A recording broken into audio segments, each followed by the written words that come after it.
I was going to do a normal long analysis of the gameplay in Tony Hawk HD when I had an audio glitch. Here, check it out.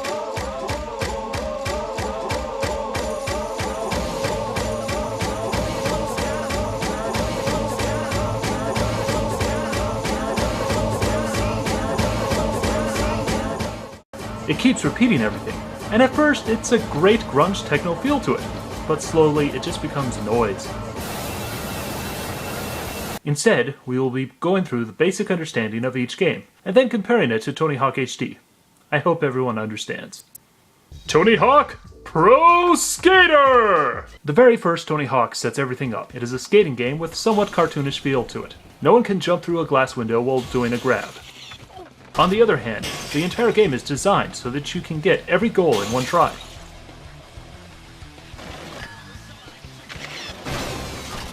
The levels are compartmentalized so that each section has an easy flow to the next.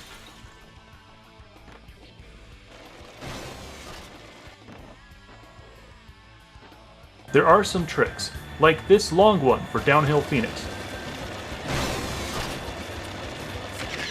Yes, I am proud of myself. Thank you! Comparison! Tony Hawk HD redoes the levels almost exactly, but the engine itself is not designed for the same experience. You see weird stuff like grinding with your crotch, or getting thrown out of a halfpipe.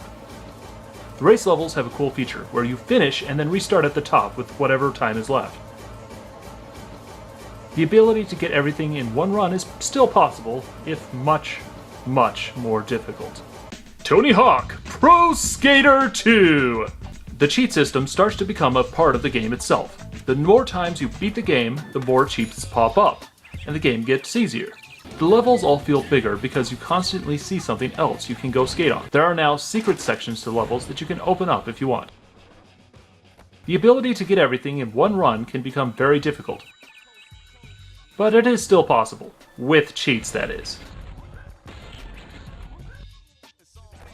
Comparison! Tony Hawk HD not only has the secret sections, but even has one part that was never in the original game. The spotting controls and collision detection make the game harder to play, because you never know what your skater will connect to. The cheat system is still there, but for some odd purpose of making it online safer, note that the game I played had no online play in the first place. If a cheat is on, you cannot save. In other words, creators broke a good thing. The weirdest thing happens when you hit a turn on a pipe. The game lets you follow it, no matter where it goes. It becomes a test of patience to figure out what points are going to follow, and what ones will throw you into the cold, cold cement. Tony Hawk Pro Skater 3! Yay! This game took Tony Hawk 2 and added details.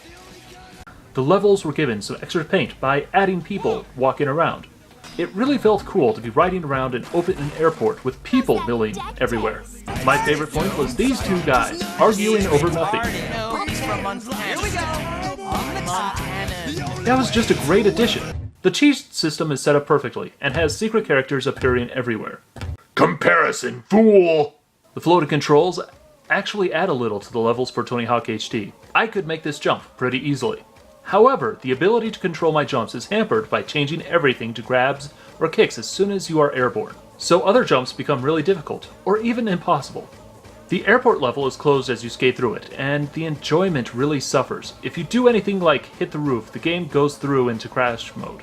The people in LA are just gone completely. The arguers and anyone else walking around are missing. On the other hand, if you pause and hit a button, you can see where every item is on the map. Hit the button again and it tells you where every gap is. This can only help you out if you want to complete everything. By me, it's a foregone conclusion. Tony Hawk HD has an attempt to recreate the best levels from the first three games. They gave it a top-notch engine and even added realistic-ish physics. There are online parts, just not for PC, and slick added details like the map telling you where things are. All of this is nice, but each one causes problems. Tony Hawk is not about realism in gaming. It is all about cartoonish ideas of skating. The weird controls and floaty jumps make things more difficult to accomplish. The cheats are there, but not really usable, which breaks a system that the original creators had made enjoyable. The game is still Tony Hawk Fun Times, but it lacks the feel and desire to complete like the games it is based on.